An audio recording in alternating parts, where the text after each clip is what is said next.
Hey guys, we're live? Yeah, we're live here in New York City. I'm Gerard Scarpese. We'll be doing some razor cutting for you up close and personal tonight. We'd love to hear as many questions as you have. Got some really special guests here, which is awesome. There's a Mazzella and Palmer class going on at the Goldwell Academy. So we noticed that some of our friends were in town, so we invited them to come hang out with us. Let me introduce you to Rob and Tara Shinsky from Houston. Great community members, been great community members for a long time.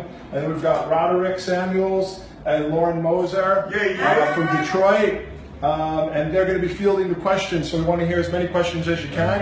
And we're all open to answer them. Everyone here has lots of experience owning salons, doing classes all over, and we'd love to share. This is my model Keaton, and we're going to be working on kind of really, she's growing her hair out, but it's turned, she sent me a message and said it looks like Jennifer Aniston. Strangely, that used to be a good thing, but that just goes to show you how quickly things change. You know, if someone would have said I look like Jennifer Aniston, you would think, oh, that means they look good. But now, apparently, it doesn't mean that anymore, because she felt like her layers were just like bobbing and flipping out. So I'm starting off by coming underneath and doing an undercut. So right underneath here, on the hairline, I'm taking diagonal sections, letting the hair fall naturally. You can see how I hold the razor. It's what we call the lock and load. I lock it with my finger and pull it away.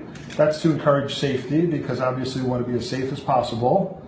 And then I come in. Now down here I'm using the blade flatter. And what that'll do is cut this shorter and lay it down into the neck. You know, it's all about trying to control the hair, keep things soft, and at the same time really have the discipline to build a shape, and not just texturize, but build a really nice shape.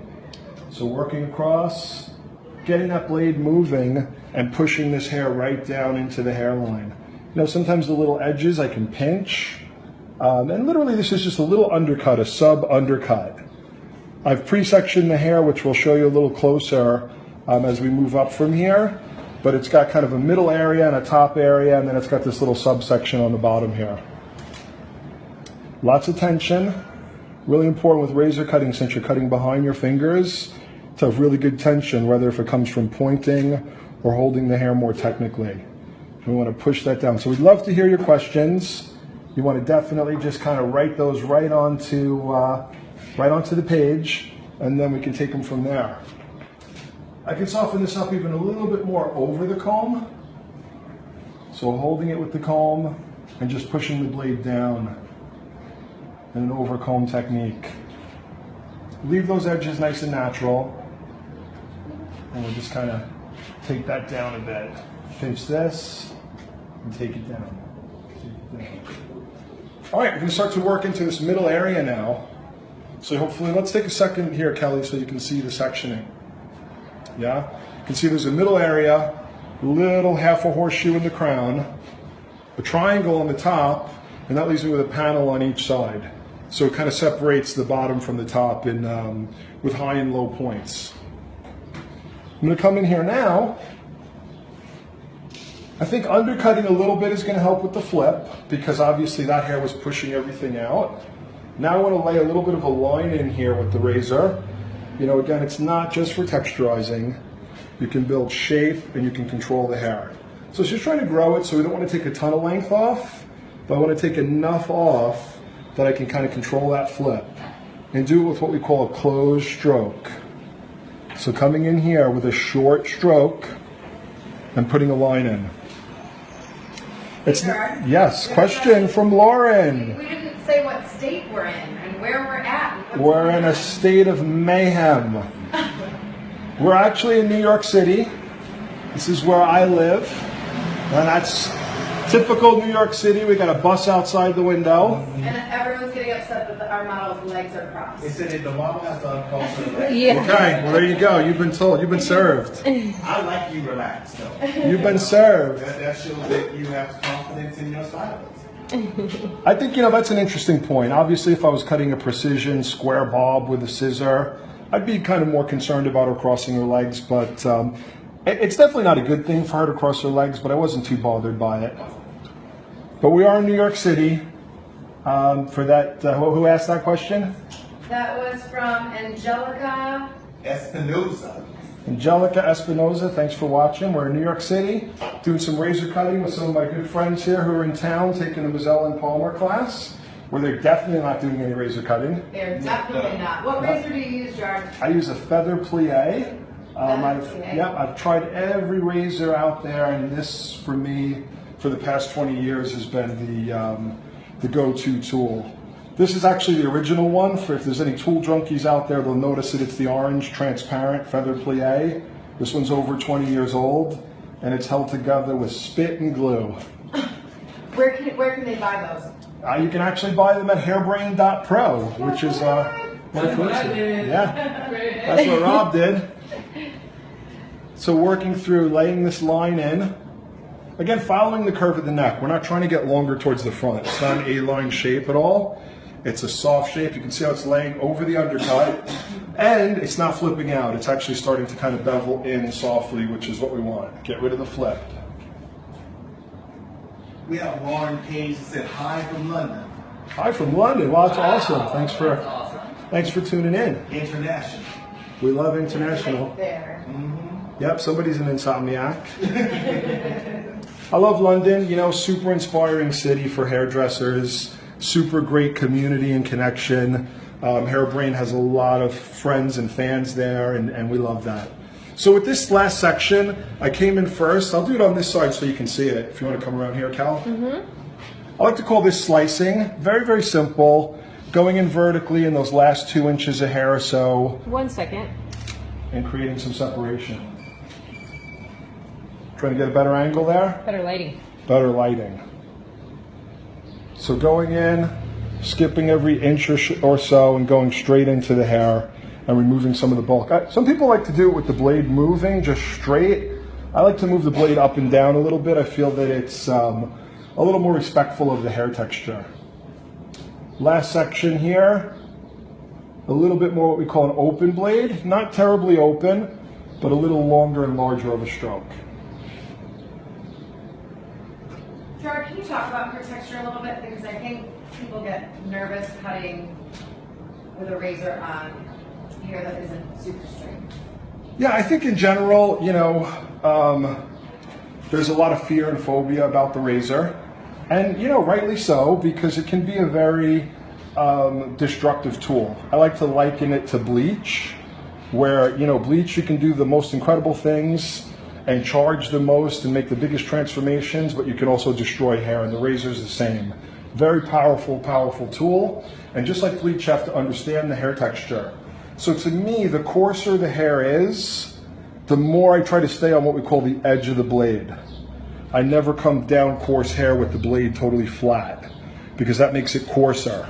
I come in with the blade more perpendicular to the hair, or maybe rotate it a little bit, but still much more perpendicular. You won't really see me do this on her hair, because it'll split it and make it coarser. Believe it or not, I can do that on finer hair, gently, and rough the hair up and actually create more body and texture. We actually have a tool junkie who wants to see that razor up close, Gerard. Can you give him a little sneak preview? Yeah, the blade. Who's the tool junkie? That, again, is Angelica. Angelica. So it's a straight edge blade with no guard. It's a Japanese blade made by the Feather Company, the most famous razor makers. And this is the original feather plie. I've actually changed the head on it. It used to be, this is a new head, but it's the original handle. For those of you that are really, really mad junkies. Now let's see that undercut one more time, just for the people who are... So soft undercut with the razor on the hairline, then putting in a line softly, and then slicing in a little bit of layering, but we're going to keep this a little bit as the heavier part. Keaton even said, I don't mind if it's a little mullety. I don't want to give her a mullet in terms of a bi-level, but I'm going to have more weight in the back, and then I'm going to collapse the sides more, but the line will still flow through. So I'm going to move it to the sides now. I'm going to take a section right through into the side here. I'm going to drop this down. I'm going to clip this up out of the way. I'm going to follow my bob line through into the side. And as I said, it's kind of following the neck, so I'm not going downhill at all. I'm just following the line of the neck. So it's going to have a slight roundness to it, just naturally. No guard. No guard. You know, you can use a guard, obviously, if you feel safer and you feel like you have more control that way, no problem. But what you lose is a little bit of the sharpness. if you learn how to protect yourself by doing what I call lock and load, you can see the blade is held very far away. And then if you learn, really the dynamics of how to move the blade, just because it touches you doesn't mean it's going to cut you. This would be a great YouTube moment if I cut my finger off, right? Yeah. But I won't. So you learn the thumb becomes like a piston to drive the blade up and down, so it doesn't just drive right into the finger. But that being said, if you like a guard or you feel safer with it, no problem whatsoever. The most important thing to me is the fold, because that's how you can get what we call the stroke. I don't like a stick razor. For me personally, I'll never judge anyone else, but for me, I like the fold, and that's how I get the control with my fingertips. And you can see I just followed that line through very simply. So I have a question. All right, Rob, what's the question? From the audience. So we got a question from Rob. We got So, Rob from Houston. I recently started playing with the plie, and as far as you hold the razor, I mean, between the middle and the ring, or the corner and the ring finger, So I do. what's the difference, Yep. and how, what? So Rob, what I do, get, man? peace sign. I'm going to explain Peace why. sign. Peace sign, as deep as possible. So for a couple reasons. Number one, if I hold it further back like I would for shaving, Right. the blade is closer to my hand when I'm cutting. So if I hold it here, the blade's further away from my hand, I'm less likely to cut myself. Number two, I like the tang to be rooted in my third finger, so that when I start to move the blade, I get this nice action here. Yep. So that's why I do it. Peace sign and deep all the way. So it's rooted here like a pendulum, and then you can get the swing. How's that more for safety or flexibility and like? Both safety and flexibility. Safety first, because if you hurt yourself, it's not very fun, and then flexibility second. Now, there's a bunch of people on here saying that they can't use them in their state without a guard, but isn't that only on the skin? Or do you know? Hey, you know what? I would recommend you double check that with your individual state. I'm by no means an expert on state law. But I have, in my experience, never met anyone that had any trouble using it on hair. I think as long as you're not using it on the skin. Yeah. As far as I know. Dude, Roderick would be Yeah. more of an expert. He works in a barber institute. Yeah. Maybe you can answer that question. So for everybody that's out there that's asking about the razors. Let me just get a better angle. I'm sorry. Oh, for everybody out there asking about using the razors. From me being in the school industry for about 15 years, I've never heard that a stylist cannot use a straight edge razor for haircutting. Now, when it comes to the face or shaving the face, a 14-point stroke shave, that is illegal for stylists. Some people are saying even on hair, so I guess it depends on the state. Well, again, it could be the state. I would definitely check with your state board, and if that's the case, I would actually petition the board. Hey, you know what? The guard doesn't matter, like I said. Right. You can do this same technique with a guard on it. You just have less sensitivity. It's like chewing a piece of gum with the wrapper on. You Right. can do it, but it just doesn't feel as good. Or maybe you could think of other things that you do maybe with the wrapper on. But in this case, we got the wrapper off. Now what I did after I cut this line through the side, I came back with diagonal back sections. I'm going to do the same on the other side. And from the hairline here, I came from a short point down to the cheekbone and I stopped. So I kind of put in a collapsed invisible layering here, really flattened out the temple. And now I'm working my way through here and doing exactly the same. I've already done it here, so I'm just mocking it up. And then we'll go into the second side. So we got some more guests joining us. We got Ben and Mike, right? Is that right? Philly's in the house. Some more community members. What's up, fellas? How are you? How's the Mazzell and Palmer class? It's awesome. Yeah.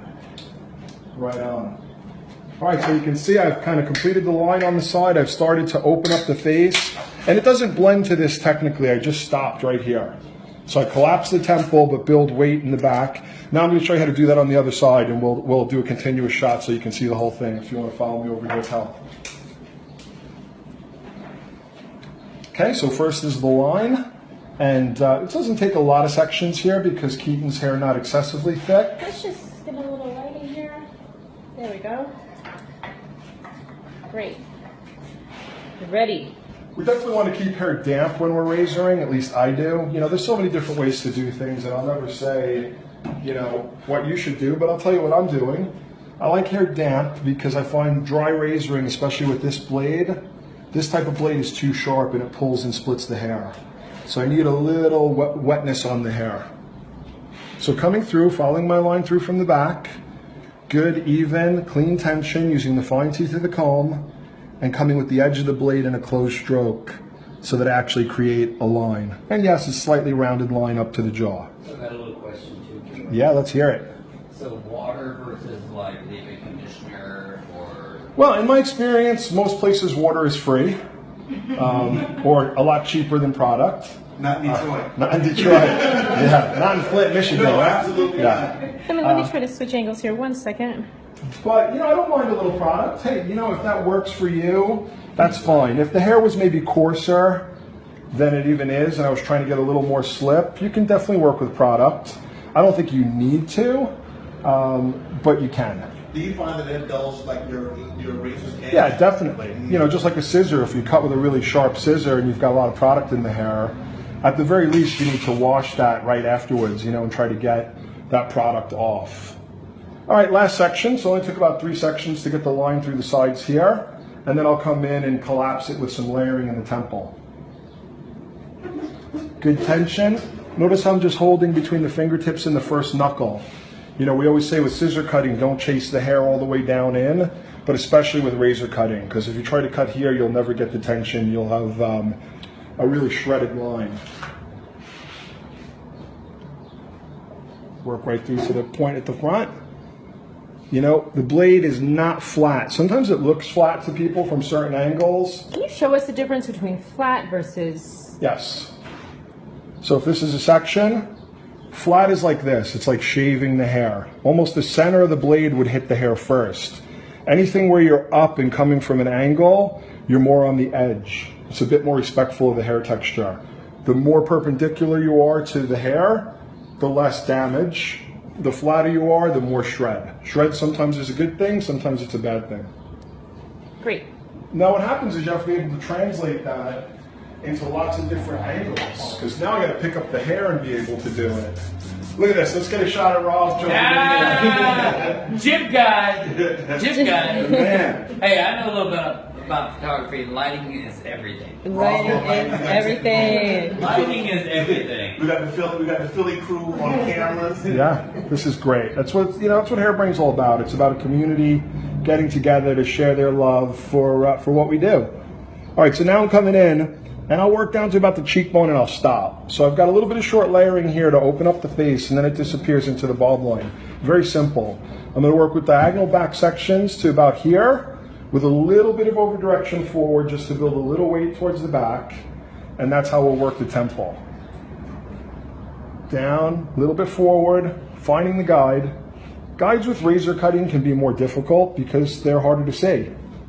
So I definitely recommend that you've had lots of training and building clean, strong shape before you decide to really razor, because it can get away from you very easily. Well, 196 viewers. Gerard, we had one question. There was a young lady who, and I know that Hairbrain likes to support students as well. Uh-huh. She's newly from cosmetology school, and she's having problems with her sectioning department.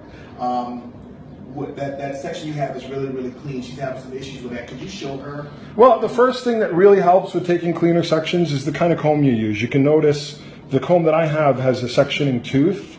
It is actually the Hairbrain Pro comb that I designed. YS Park combs also have this, and some other combs as well. It makes a big difference because see what happens when you go in, it creates a little space. Then you get your thumb there to hold the hair. So you use the sectioning tooth, and then you get the thumb on the hair that you're not working with. Then you get the comb right on the scalp, and then you've got a nice clean section. But you know what the most important thing is? Practice. So I've been doing this for 25 years, which means I've been practicing every day for 25 years. And I recommend you do the same. Practice, practice, practice. Get some good teaching, follow some great lessons, and then practice, practice until it becomes second nature for you. Working my way back through, holding the hair down and slightly forward. I can see that shorter point. I get cutting, let it slide, chase my knuckles, stop about cheekbone length and leave the length disconnected here. So we collapse the bulb. Let me try to get a different Keep the angle. bulb line. There we go. My lovely wife Kelly is manning the camera. Do the best she can to show you as much as possible. No, I showed up a little late. I don't know if you went over. So I watched your one video on the lock and load. Sure. You go over that a little bit? Yeah, the way that you hold the razor, you want to get the camera over here for a second, so we'll go over this again. So the way that I hold the razor is to help me be safe, because you can do this, put your pointer finger on the comb, which you normally do with scissors, and you see what happens, the razor bobbles around, and eventually you'll cut the hair, you'll cut yourself, something bad can happen. And when I started razoring about 15, 16 years ago, I did this. And then over time, I slowly started to do this, which is locking it with the pointer finger to pull it back away from the hair. So now it doesn't move around anymore, and actually I can cleanly section the hair, yeah? And then these fingers become like a little sandwich, like a little Pac-Man, and that's the load for the comb. And then what you want to be able to do is build the dexterity to rotate the comb with these fingers without hitting the razor. And then you're off to the races, yeah? All right, we've collapsed the temple, built the bulb line, got rid of the flip by doing some undercutting and some soft graduation in the back. Now all that's left is the top. So we want to keep this simple and fun. So we're going to drop this top piece down. And now I think there's enough shape in here that this can all be a lot more what we call freehand, free form work. I'm going to start off first by tipping. Hopefully I don't electrocute anyone. Love that. Hit the light. I'm going to come across here with diagonal sections, and I'm going to think about where they fall in relationship to the line. I'm not going to take the length off yet. I'll take the length off second. I'll lift this up, let the bulb line drop away. Now I'm going to do what we call tipping, which is a great way to filter the weight out of the ends of the hair. So before you saw me do slicing on the bob, which was kind of using a longer vertical stroke, now I'm using a shorter horizontal stroke, and you can see seamlessly removes the weight. Similar to what a thinning scissor might do to the ends, Should I catch that from the side? but I think in a more of a seamless way. So again, the blade is not totally flat, it's on a diagonal. Cut air before hair and work on those last 2 inches of hair. There'll still be some overhang, but I'll come back and get that in a minute. And here's what you want to look for. You can't see a line of demarcation. It just tapers out. And I'll work across one more section, and I'll do the same on the other side. Diagonally, nice tension, fold those fingers in, and tip through, just using the tip, the front right corner of the blade. Now I'm going to flip it over and do the same going this way. How are we doing in the question department, guys? We'd love to hear your questions. That's the most important thing, to hear, how well you're understanding it, what questions you have, anything I can do to help. We're getting a lot of comments about the combs, how, I forget his name, he said that these combs, he can't live or do a haircut without the combs. Mm-hmm. When you guys were thinking about, designing combs and stuff like that, what kind of came to mind for like your followers? Well, what I thought, I'm a comb junkie. I'm the original junkie. From day one, I was really passionate about the tools. I don't know why, but I guess it was just a natural feeling. And very young in my career at Sassoon, I was introduced to the value of tools. Not that the tool makes the work great, but if you've got some skill and you use a great tool, it takes you a bit further. And I learned that concept of a craftsman is only as good as his tools. So right from the beginning, I definitely discovered combs. Mostly were made in Japan or Germany. YS Park, Sessibon, Bupro. When I started, YS Park wasn't even really around yet, so it was all about Bupro and Sessibon. And then YS Park came in, in the early to mid 90s. They started out a little bit, and they really took the game to the next level. When we decided to make our own, I'm a pretty simple, practical person. I looked at the things that we really love the most and said, okay, how can I combine these into one? And that's kind of how we came up with the HB Pro comb. It's a combination of all my favorite things from other combs that are out there. So the shape, the sectioning tooth, the material. Now we're working on developing them in different materials, which I think is a big thing, because some people like a rigid comb, some people like a flexible comb, but then different lengths as well. It's so personal, a comb. All right, so after tipping, I used some slicing here to remove the overhanging length. I sliced and then I curved out in a J-like motion. We used to do that with scissors when I used to work with Scott Cole, a great hairdresser. We used to call this thing jarking with the scissor because it's like a J-like motion. And now I do that a lot with the razor. So I'm going to demonstrate that on this side. We're wondering why you were taking diagonal sections instead of vertical. When I was working in the crown, I took diagonal sections because I wanted to work away from the center of the head so I could build roundness, and it helped me to control that kind of curvature of the head and over direct away. So I wanted this hair to fall over a little bit rounder. So diagonal back sections will help you with that. I have one more question. Sure. Molly Johnson is saying that her clients are fearful of razor cutting because it's going to make their hair frizzy. What's some advice you could possibly give her?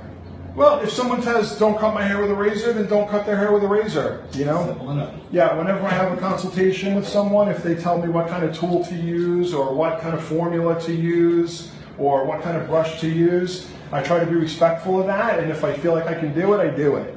But I found for myself, 90% of the time people don't ask me what tool to use. They just say, I want softness, I want movement, or I want clean lines.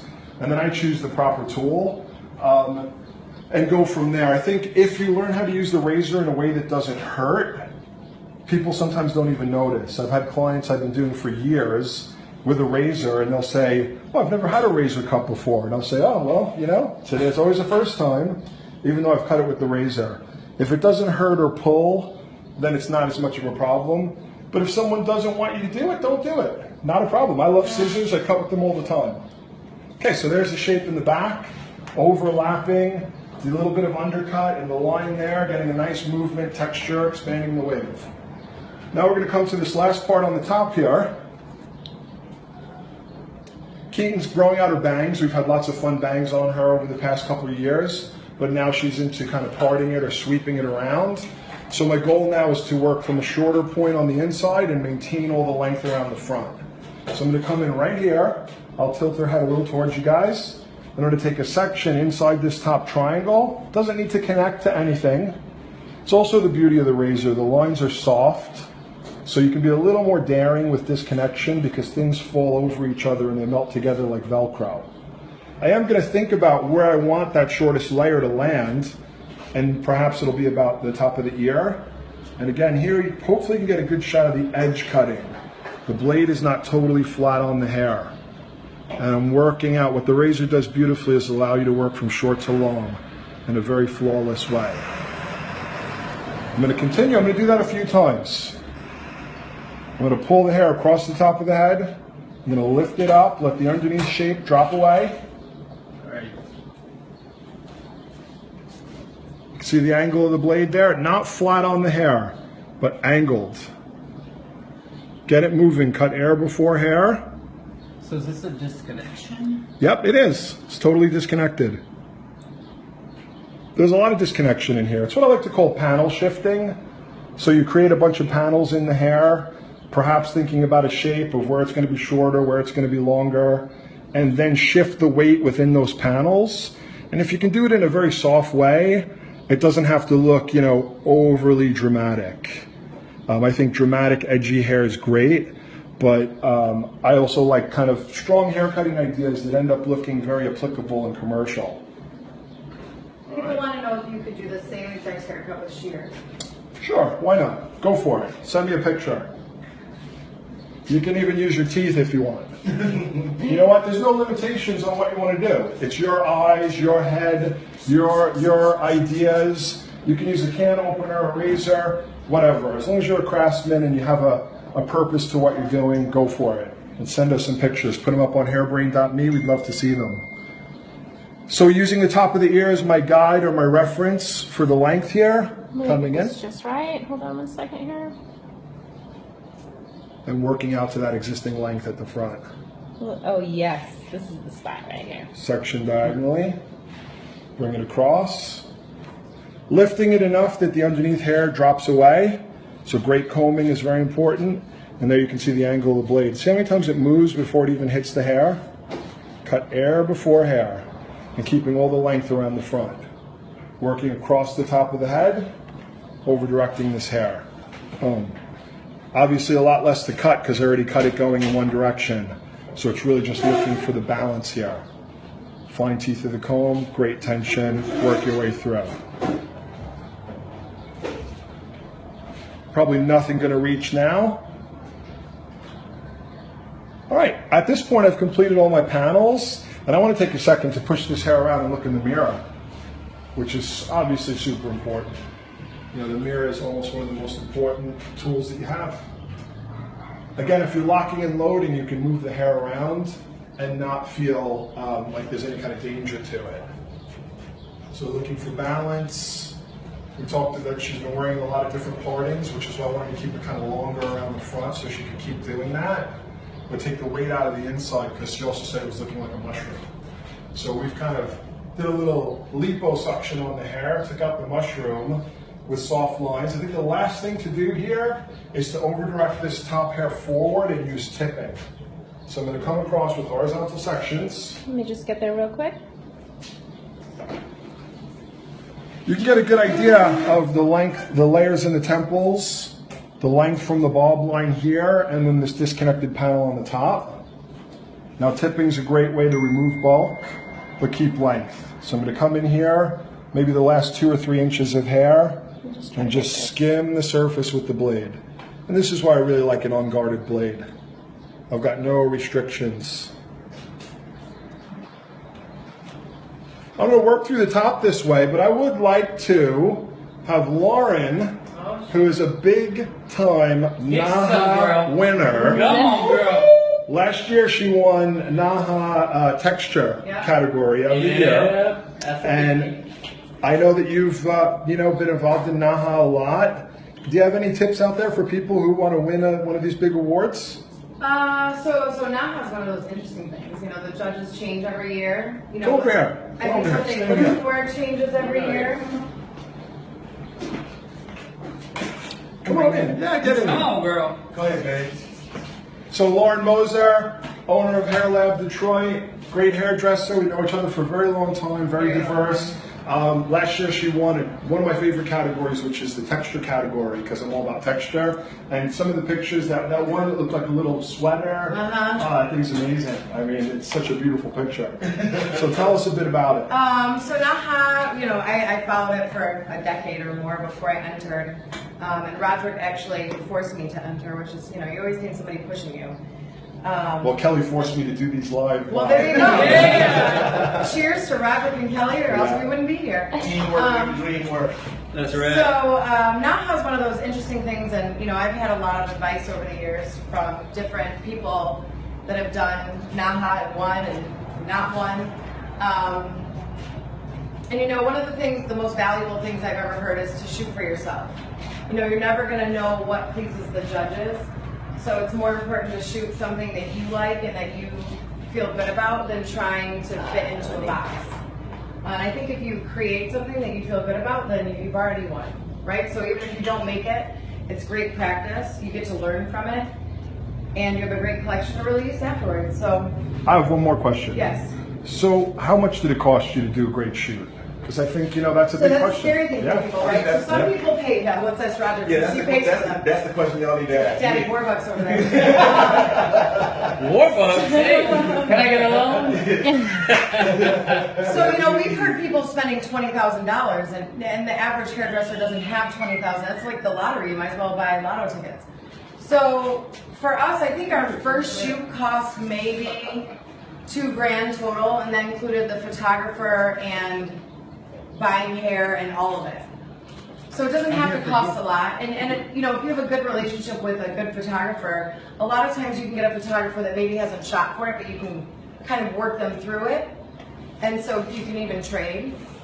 I don't think it costs a lot. I mean, I really think it depends on what you want to make of it. Awesome. Thanks You for don't have joining to spend us. a lot, and you don't have to be, you know, I think it's important for people to just try. That's great words from a NAHA winner. And we'll see you on that NAHA platform again. Yeah. Right on. Yeah.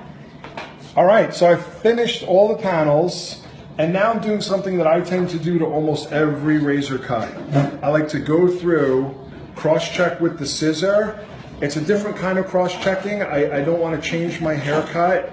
I just want to seal the ends. I like to think of it again like a sealer now, because the razor, even if you're really skilled and gentle, it can leave the ends of the hair kind of open. You know, again, I think of it back to like color. You know, when you do color, you use something to close it up. And what I found is at the end, if I go through my shape, I started this way because, you know, I started razoring right out of Vidal Sassoon. And I knew deep down I was doing something terribly bad. I was, you know, it was in my culture to say that you should never use a razor, it's really bad. So what I started to do was then scissor cut every hair. I mean, I wanted to be bad, who doesn't, right? When you're told not to do something, it's exactly what you want to do. So I started going through the end of every single haircut with the scissor.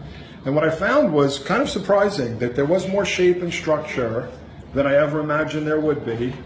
And that really all I needed the scissor to do was to just close down the ends of the hair a little bit.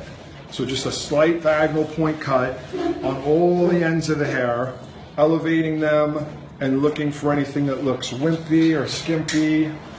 And again, not just kind of making this up. It's something that I do on clients every week in the salon. And what I discovered over the years was that when I did a great razor cut, thoroughly cross-checked it and refined it, they always came back and said, man, that haircut grew even better than any haircut I've ever had.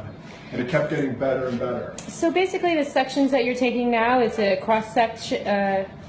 Right now it's a little more freeform. So to be honest, I'm just taking horizontal. I came across the top vertically, and then I came into the bottom, what we tend to call horizontally, and I just lifted up. Like if we think back to our fundamental hair cutting, higher is lighter. So whenever I elevate higher, it's going to make things lighter. And since I'm going in with the scissor, I don't want to make things thick at all. So I'm lifting very high and just sealing the ends with the tip of the scissor. And we're getting this nice kind of layered shape. You can see the high and low points of where the hair is short and where it's long. And you can see space. The great thing, the last thing I want to say about razor cutting is it creates space or openness between different areas in the hair. So it's time to put some product in. What kind of scissors do you use for that? These are, funny you should ask, these are the Hairbrain D-Max scissors. Again, you know, we love tools. I've spent my whole life dreaming about things like making combs and scissors, and then this year we finally did it. Made a partnership with the Japanese company BMAC, and it took me about a year to design these scissors. I was on the phone with Hector today talking about our next set, and he said, man, you're so picky. Yeah, we're gonna do a straight handle. He's gonna say you're so picky, it's probably gonna take us another year. Everybody's gonna want to see the combs too, so you might want to hold those up. It's the new Hairbrain Pro comb. It's a carbon comb, so it's a little more rigid. It comes in blue, red, and black. It's at hairbrain.pro. That's where you can find all our tools and also other amazing tools. I'm going to mop off a little bit here because those hot lights, Rob's putting that light right in my face. Hey, man. And let's get our girl too. Let's Okay, get our so we're going to use a little bit of product here. Going to use a little bit of IME. This is my first time using this product. I'm excited. Well has been a huge supporter of Hairbrain since the beginning, and I'm really excited to use some of their products. I'm using what's called IME, and it's a curl enhancing mousse. So just a little bit. I like simplicity when it comes to styling hair. Everyone's different. For me, it's just about putting in this product and kind of letting the hair air dry, or maybe using a sock diffuser. And I'm just putting the product in to get some definition in their texture. But me, I mean, I always love hair less is more. You know, the best saying I ever heard was, it smells good, yeah. We can drink it later. What is that? It's some Voila IME. It's their new styling line. Never heard of it. Yeah, it's it's been coming out for about the past year. It was big in the fashion shows this year, with spearheaded by Eugene Suleiman, who I got to spend some time with, who's a freaking awesome guy. And for being like basically the most accomplished hairdresser in the world, he's the most down-to-earth, cool guy. And I'm excited to get to use some of the product that he developed, because it's been a while since I've had a chance to try something like this. I want to meet him one day. Oh, definitely, man. Next time he's here for Fashion Week, you know, go out and have some drinks or something. That's looking good. That's exactly how I like it. I don't really want to put any heat on it. I know that maybe that sounds terrible, but I hate to blow dry. I'm too sweaty to begin with. So the last thing I need to do is start using a blow dry and sweating more. But that looks great for summer. It looks like it would air dry perfect. That's the whole idea. It's kind of air drying as we speak. Yeah. This is Dry Me. This is the IME. IME? I got it right. Yeah, sometimes you doubt yourself. This is the IME dry shampoo called Dry Me. Nice and light. So that's a dry shampoo you're finishing the hair with. Yeah. Yeah, are you supposed to do something else with it? I mean, clean, dirty hair, but I mean, yeah, that's a great thing, man. I mean, a little bit of texture, you know? Right. Bathroom spray. Yeah. I like kind of dirty hair. Let's be honest. All right, I want to cut in now. And anything that still seems like it might want to kick out around the bottom, I'm going to tame that down. I'm using a softening or texturizing scissor that I got when I was in Japan. If you saw a loop-based haircut, this is kind of one of my new favorite tools. I was never a big, I went to the razor right away after Sassoon, but I never really went to the texturizing scissors. And here I am 15, 18 years later starting to play with them more. This one I got in Japan from the Hikari Scissor Company. I was at the factory and I spoke to Mr. Takahashi, who's the president of the company, about razor cutting. And he tried to reform me, and he said, if you have this scissor, you will never need to use a razor again. And he showed me for 30 minutes how to use this so I don't need a razor. And I definitely had fun using it as a finishing tool, because I don't like to razor dry hair. So just looking at the final balance here. So I got a question Sure. too, man. So like, people that, obviously, a lot of hairdressers have used the feather razor, and I know that there's a big difference between the feather and the plie. But Okay. what does it take to make that hairdresser make that next jump? I mean, I think education, let's be honest. I mean, it's a little, so first of all, the plie is made by feather, so if you like feather products, you can be guaranteed that the plie is great quality, and I'm sure that you'll enjoy using it. It's kind of their next level razor for people that want to go off the guard and also start to work with a folding or bending razor. But the honest truth is, if you just pick that thing up with very little training or knowledge, it can be dangerous and hard to work with. So I would say, at the very least, watch some videos, learn how to lock and load, learn how to hold it. But mainly, if you like the end result that it gives and the freedom of having a sharp tool, and no guard, because that's the difference. You can feel the hair when you're working with the feather plie. Do you have a texturizer that you recommend? That's really the only one that I've been using. It's called the Hikari Angel 773. I think there's a few different, subtly different ones, 771, 772, 773. What I like about it is that it doesn't leave lines in the hair, because in the past I've picked up, let's say, some other texturizing scissors, and like tried to just take some weight out, and I felt that it left a little bit of a line of demarcation. How many teeth does that have, man? I think it's like in the 20s. I can't really. You want to count them? No, I can't count them. Hairdresser. I do have a 40 tooth. But somewhere in the 20s, so kind of wide. Yeah, you want to get a closer look at Yeah, it? let's get a shot. Here we go. Oh, here I am. Here we are. So I think that's like in the 20s. Yeah. I don't know exactly. And they're kind of serrated at a certain angle, so they don't really leave any lines in the hair. It's a super expensive scissor, but I think worth it.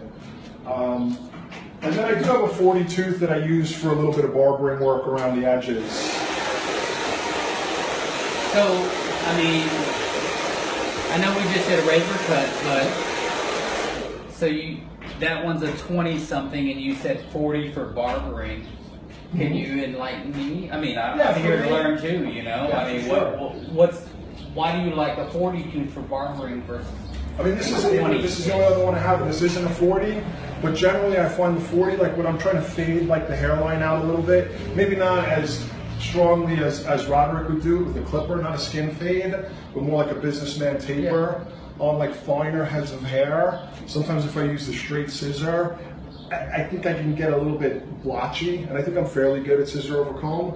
where I'll do the basic shape with a straight scissor, and then I'll do the refining with a 40 tooth. And basically, if you have this is not a 40 tooth, but if you have a 40 tooth and you take a piece of hair, right, and you close 2, 3, 4 times, it cuts all the hair off. So to me, when I'm scissor over combing, it allows me a little more visual time. I do it a little bit, I look, do it a little bit, and it works great for shading. Right. So I love the 40 tooth for shading.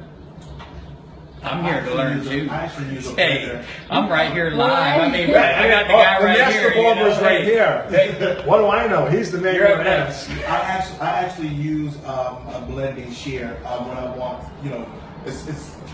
well, when I work for a manufacturer for so many years, I'm doing stuff to sell too.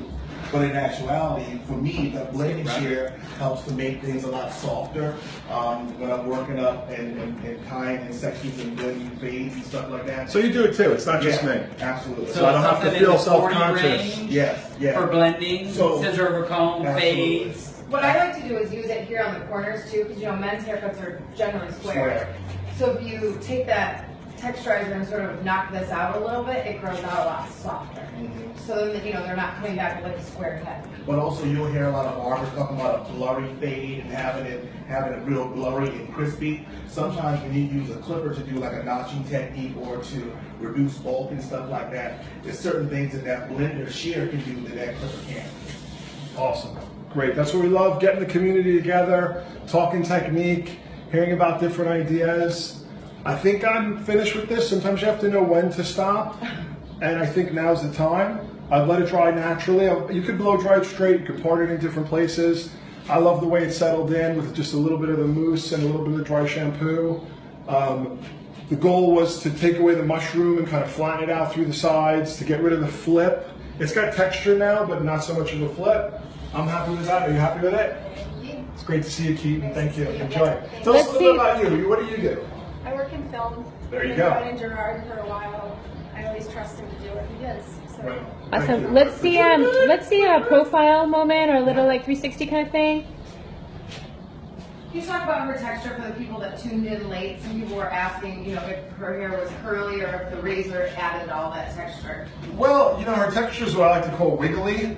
It's not quite curly, it's not quite straight, it's wavy with lots of different pockets to it. The razor definitely enhances that. If you think about it, the razor takes out weight from the ends of the hair.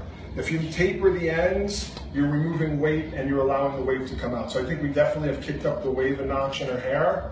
Bam, did I just say that? I sound like Emerald. I love Emerald, he's an inspiration. Real craftsman that does amazing things. And there we are. See, now you guys are making me cut again. I start moving around, I look for something I want to do. I love that her texture is wavy. So I think that's the one area that we are scared to cut with razors. So it's a good. Yeah, I mean, if you keep the blade on the edge and you cut across the grain of the hair, not down it, you're safe on wavy and curly hair. When you have some skill and expertise. But you know what? Here's the thing. If you start cutting hair and you don't like what it's doing, put the razor down, pick up the scissor. If you cut the hair with the clipper and you're like, oh man, my fade isn't the way I want it, then pick something else up. Right. So you got to try it. It's, razors don't hurt people, people hurt people. So it's how you use it and what you do. Great PSA. There you go. Are there any final questions? No, I think we covered them all. Covered them all. Do you like the live Facebook platform over Periscope? Yes, I do. Because number one, Facebook Live is accessible because everyone's already on it. I like the way the questions don't pop up over the feed. And I found that Periscope was full of trolls. I hope that Facebook that doesn't happen. But it seemed like, because we were like starting from scratch there. On Facebook, Hairbrain's been there since 2009. We have over 100,000 followers. And I'm a ruthless banner. If you want to come on Facebook's pictures and say negative things about the artist, you're going to get deleted and banned. Critique tools, not hairdressers. Exactly. Critique tools, not hairdressers. So after doing that for now almost 8 years, I like to think we have a great following of the right kind of people that appreciate hair, appreciate artistry, appreciate diversity. Where on Periscope, it was all new. Right. Everyone was just like, blah, all over the place, and it didn't tie that well to Twitter. But I love to talk about social media too, and perhaps we'll do some of that stuff. But I think Facebook Live is incredibly powerful, and we're going to go at it full force. We're going to be trying to do this at least once a week on a Monday. We've already got next Monday scheduled. We're going to hang out with our buddies, Main Entrance Artists, who are based here in New York City as well. Barry Bakken and DJ Riggs, incredible hairdressers. They're going to do the hair next week, and I get to hang out and drink beer like these guys are doing. I didn't drink any beer. I'm very professional here. Hey man, I've been working this late. Yeah, that's right. Have another beer, Rob. Have another beer. Thanks for tuning in, guys. We'll see you again next week.